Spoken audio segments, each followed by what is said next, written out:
there again this Saturday. So He is. I He's look hoping. forward to that. Yeah, he's hoping to have breakfast with you I was tomorrow about to say, for what's the Saturday spread morning. going to be on Saturday, Rodney? What are we looking Yeah, at? what kind of breakfast are we talking about? Well, that's a good question. I mean, you never really know till you show up. So, but it's usually pretty good. Hey, have you already seen a run on the dairy products at your local Publix grocery store because all these Wisconsin fans are in town? Loading up on their cheese and milk. I've seen it. I get a local I, one around here. I, Can't I keep have the for not, life. but I have not. But there didn't seem to be any shortage at Walmart yesterday. Okay. So, All right. Good stuff. Well, Rodney, just if you don't mind, just keep your eye on Conrad. Yep. I'm always concerned that he's representing the brand, making sure that he's acting professional. So I know that you'll have his back. man, he's represented three-man front just extremely professionally. Okay. Well, we give you full permission to discipline Conrad. Yes, you have the permission. Hey, I'll text message you guys if you need to know anything. Please do. Well, Rodney, enjoy the weekend, and we'll catch up with you next week. Okay, guys, take care. All right, Thanks, that Rodney. is Rodney Orr joined us on the Higginbotham Hotline. You deserve solutions that are built for you. Higginbotham is your one-source solution for insurance, financial, and HR services. We got the NFL tonight. We got a college game tonight from the ACC. No better place to experience that than the Finnick. The Finnick's your front row seat to the best entertainment, massive screens, explosive sound from every seat in the house. The experience is bigger, brighter, and bolder. They got a new restaurant menu. It's certainly worth cheering for. Wings that win MVPs and wood-fire grilled burgers stacked like your favorite fantasy teams. Steak so good you're going to forget there's a game on. And speaking of games, I got the video boards, I got the large screen TVs all over the place, but also the state-of-the-art audio that you're going to find there. And that includes the new 6-day schedule that includes live acoustic acts Wednesday through Friday. That means this afternoon before the game, 5:30 to 8. Then you're going to get live bands like tomorrow night, starting at 10 p.m. They got the Velcro Pygmies, some of you that will resonate with. Saturdays, Sundays, and Mondays dedicated to sports. No live music to get in the way.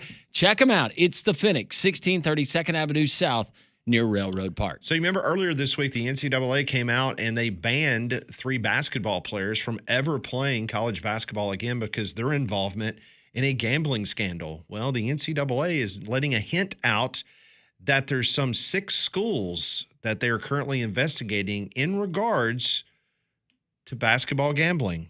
We'll give you the names of those schools next on 3 Man Front.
All right, so earlier this week, the NCAA, they ruled on the 3 players from out west at Fresno when they said, yeah, we caught you. You guys were manipulating your playing ability in the game to try to win some money. You were gambling. So they've banned them from ever participating in college athletics again. So the NCAA this morning on their website, they have posted the following message that the NCAA enforcement staff is in the process of alleging violations of sports betting rules for 13 former men's basketball student athletes at 6 schools.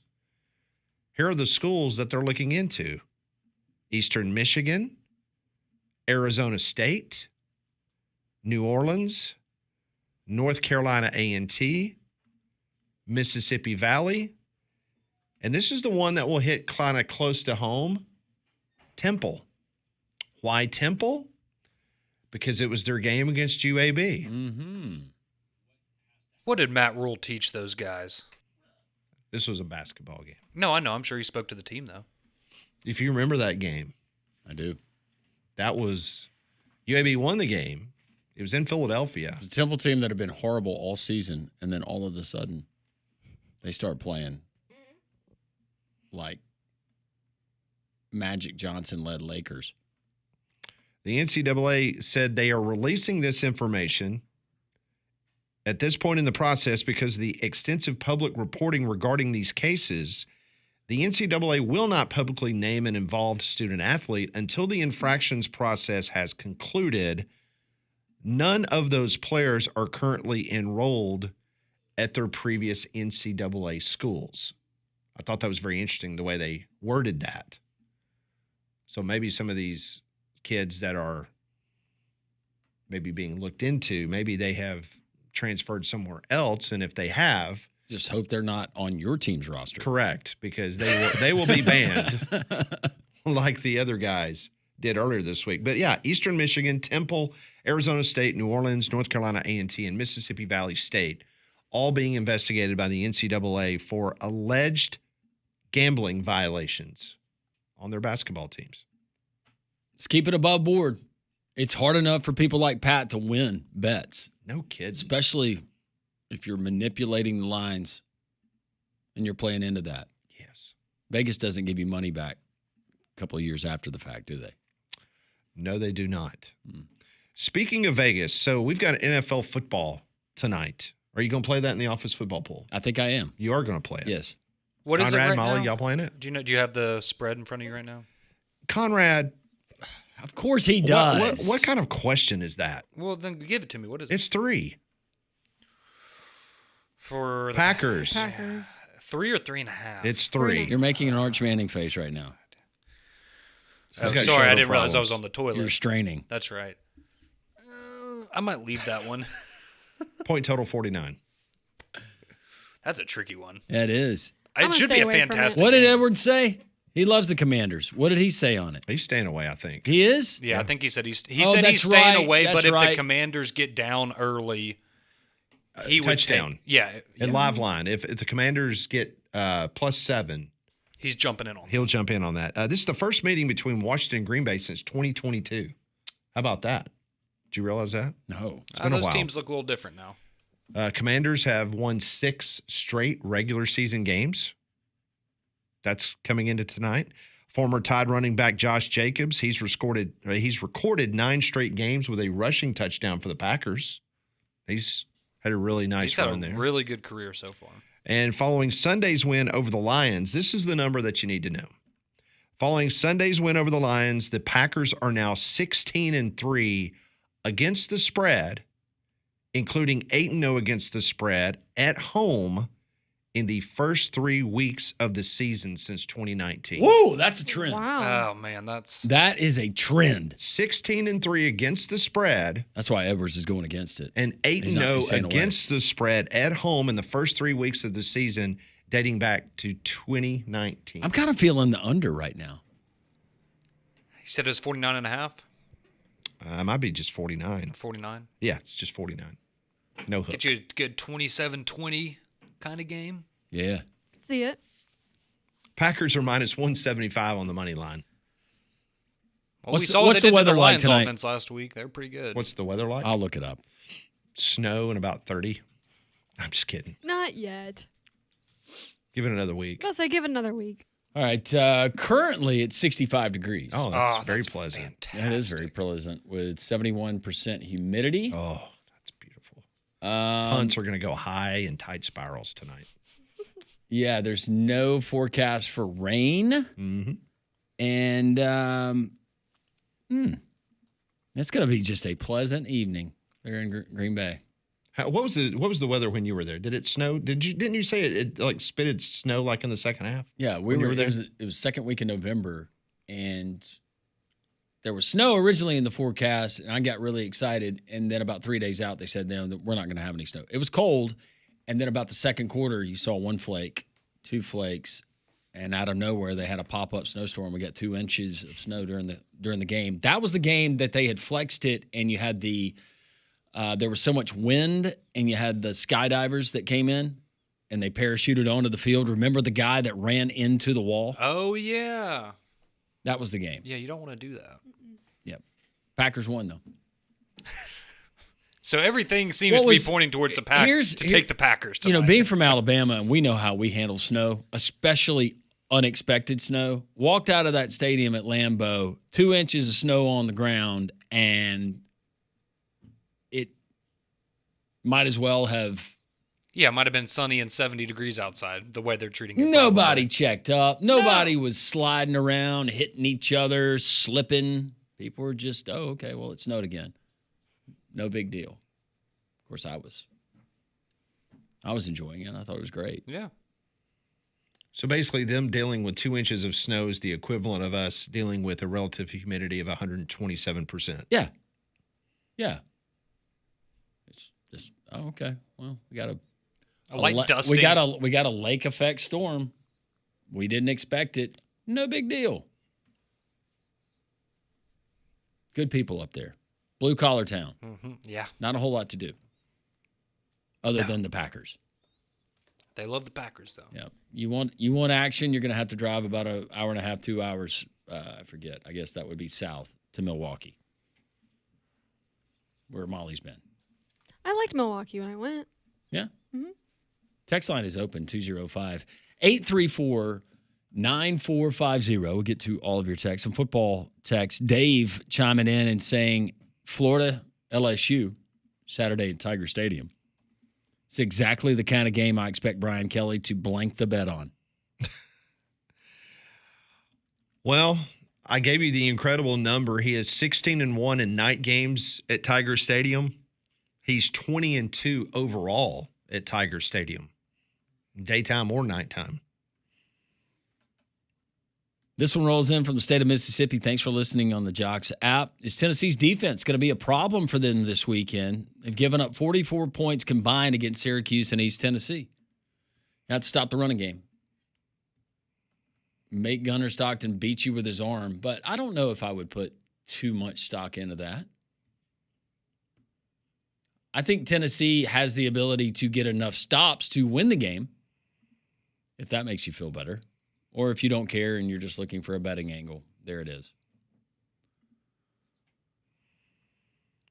You know what the average win total has been over the last 8 years for Georgia against Tennessee? The average. Oh, like how many points they win by? Last 8 years. 22. 17. 24. 25. Whew. That's a lot. Georgia's won 13 of the last 15, including 8 in a row. In those 8, the average margin of victory by the Georgia Bulldogs against the Tennessee Vols, 25 points. That's tough. If Alabama's season goes well, does Grubb get a shot at the Florida job? Hopefully not, but eventually he'll be poached. I think that there's other options for Florida. Nothing against Ryan Grubb. I don't even know if he's interested in being a head coach. But to me, the biggest threat of Ryan Grubb leaving Tuscaloosa will be back to the NFL. Yeah, I agree with that. But why would you ever want to leave? It's the greatest place on earth. What, Tuscaloosa? Yeah. Why would you ever want to leave? I'm kidding. He already left once. There's no loyalty anymore. Well, maybe the NFL is just it suits him better.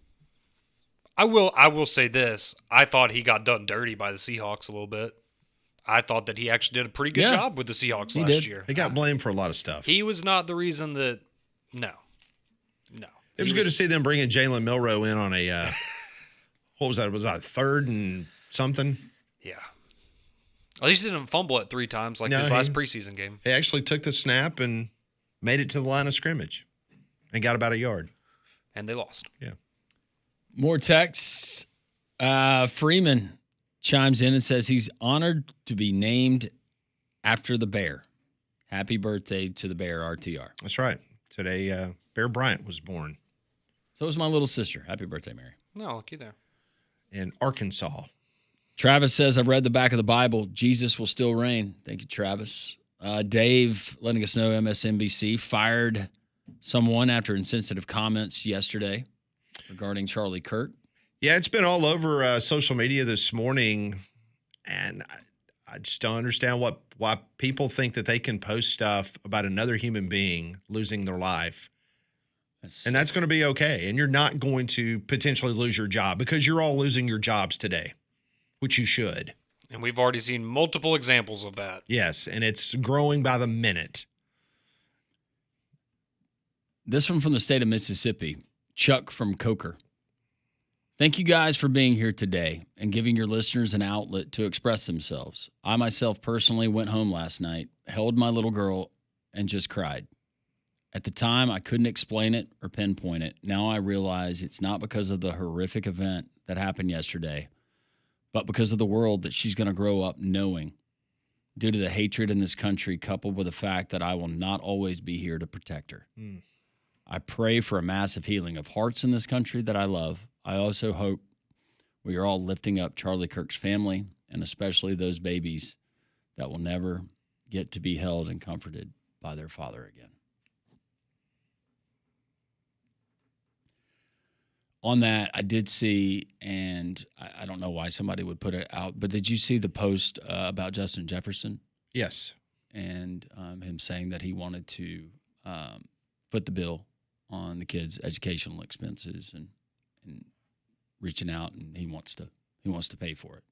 And major kudos to a lot of NFL stars that that they probably don't align politically with what Charlie Kirk, the way he felt, but everyone was in 100% agreement that you just do not give commentary on somebody else's passing, period.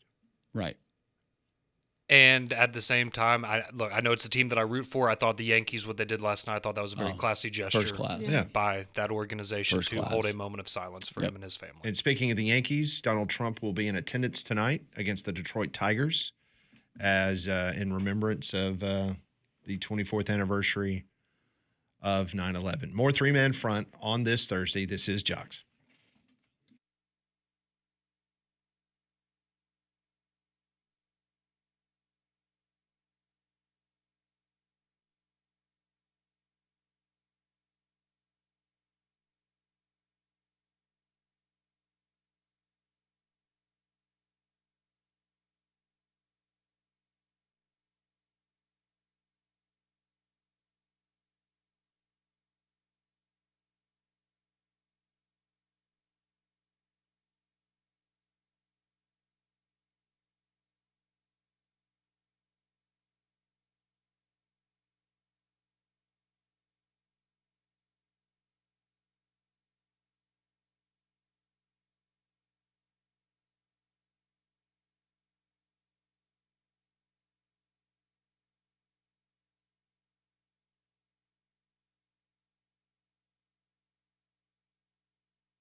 Coming up in about 10 minutes, we'll go down to Auburn, Alabama, and talk to our good friend Rob Pate, former Auburn DB.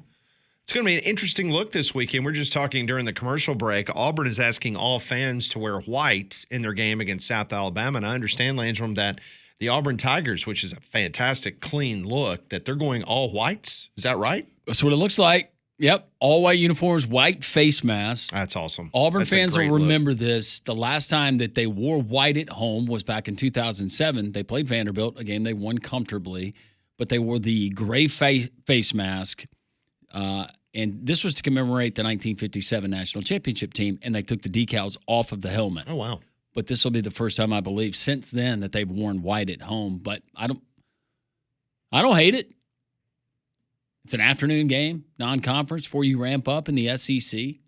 What are they doing? The no decal thing again this Saturday? No. Okay. No, it's just white, white tops. Okay. Yeah. Yeah, the Stormtrooper look with the white face mask. That'll be clean. Very clean. Yeah. I suppose South Alabama will be wearing red jerseys, I guess. Is it? Yeah, I would hope they've communicated this, because otherwise it might be kind of hard to decipher what you're watching. Wasn't it a couple years ago that Western Kentucky got a penalty, remember, because they decided that they were going to wear the same color uniform as the opposition, and they said, screw it, we don't care. We'll take the 15-yard penalty. I believe, at the beginning of every half. I believe the same thing happened in South Carolina. Maybe Spurrier was there, but they did not have enough contrast in their numbers to their jersey. And they were assessed a penalty to start the game. Yeah. And it might have been to start the second half as well. Yeah, I think it's per half unless you change their uniforms. You know, back in the day, Ole Miss used to change jerseys at halftime. There's multiple times that Ole Miss would wear their Navy jerseys, and then at halftime they would go in and change into red, come out in the second half. I love that, especially if you're not playing well in the Navy. This was a long time ago, but yeah, they used to do that. Water is your home's worst enemy, and it doesn't need an invitation. It can find its way into your crawl space, bringing along mold, pests, wood rot. But Alabama Professional Services, or APS, they have the solution for you. Their crawl space encapsulation system seals out that moisture, blocks the pests, and can even help reduce your energy bills. This isn't just a one-size-fits-all solution. The engineers at APS will come to your house, and they will make a custom system specifically for your home. Don't let a crawl space problem get worse over time. Call APS today, 205-951-9717, or just go to visit alabamaprofessional.com. Been around since 1977, 205-951-9717. Former Auburn defensive back Rob Pate, he's a eye doctor. The Auburn Tigers passed the eye test through the first 2 weeks of the season. Rob joins us next on Three Man Front.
11:42. Rob Pate talking Auburn in just a moment.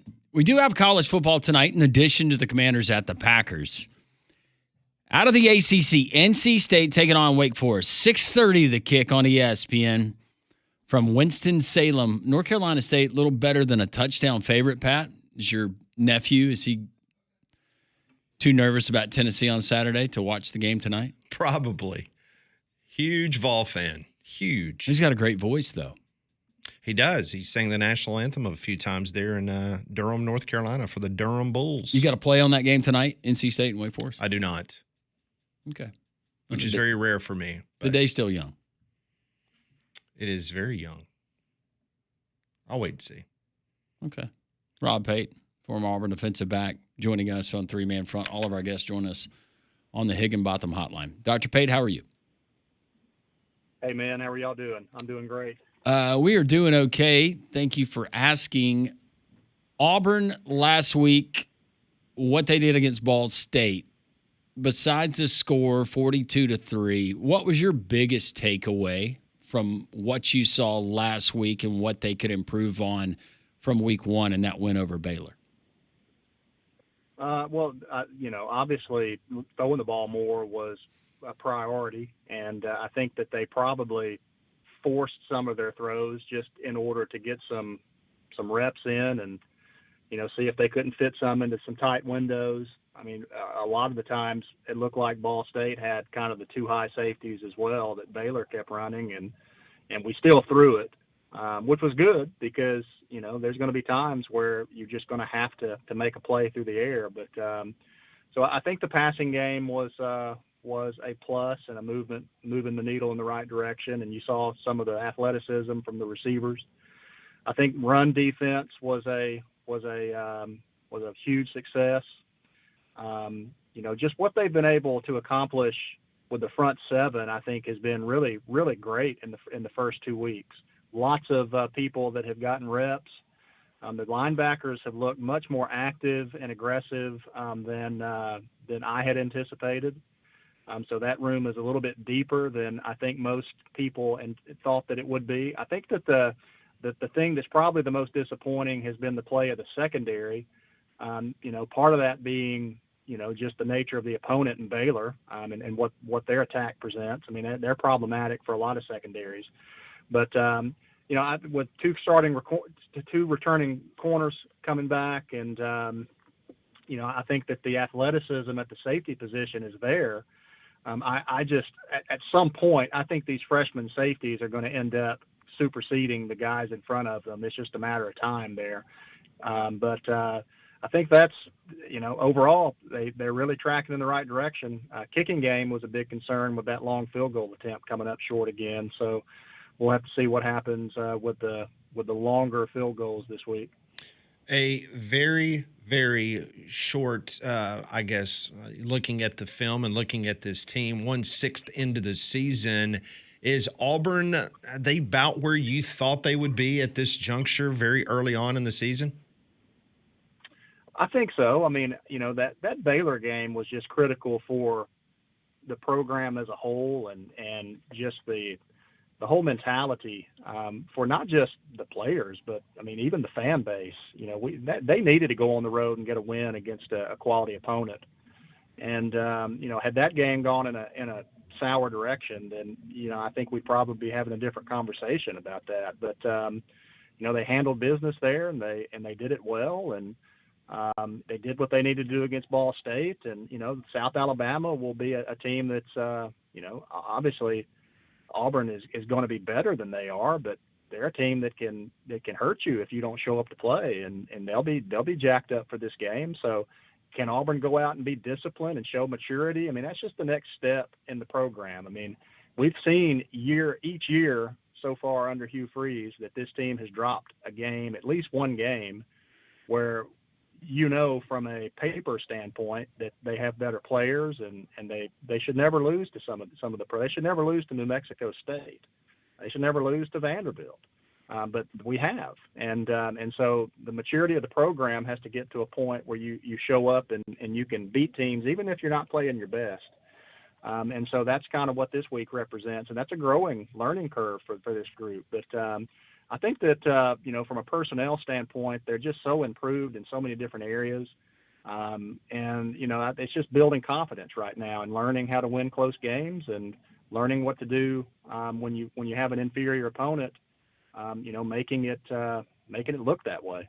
And going back to that, Rob, and maybe going back to your playing days at Auburn, but the coaches can say it all week until they're blue in the face. But it's got to come from within that team. How did you guys handle something like that, where you've got a game right here, you got to handle business, you got to win, but especially now with 2 SEC road games looming? How would you guys handle that as far as from a leadership standpoint? Would there be different vocal leaders on the team that would put that emphasis in there, or would it just come directly from the coaching staff? I think it's a combination of both. It varied because when you're a senior, Coach Tuberville used to meet with the seniors every Sunday. And so he would kind of lay out the vision for the week and then kind of, he wanted to hear our thoughts on what's happening in the locker room. And he did a really good job of communicating with the seniors and expecting those seniors to then go out and enforce some of that stuff, implement some of that stuff, and be an encourager and take some of these young guys under their wing. So I think that there's a hand for both the coaching staff and the player. For me, it was really came down to just studying film.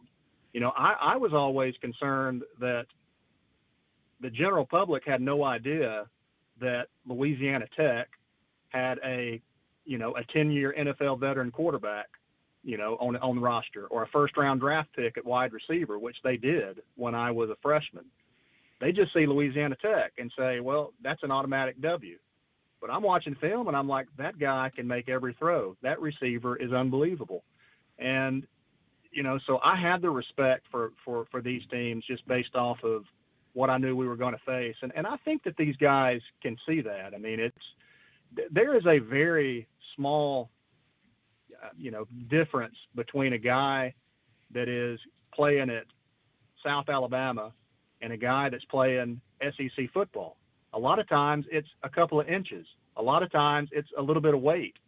Sometimes it's I didn't get to play because I played at a big school in high school. I never got or I played at a small school and I didn't go to camps and that kind of thing. And so there's late developers, and I'm not saying that the whole roster is going to be that way. Auburn's going to have a better roster and Auburn should win. There's no excuses for that. Those guys know that.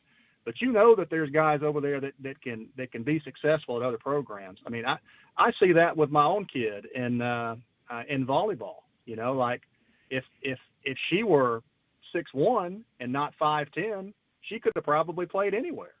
But the limiting factor was the height. And so those kids play with a chip on their shoulder. They show up and they want to make some noise and they want to prove I'm worthy of playing in your spot.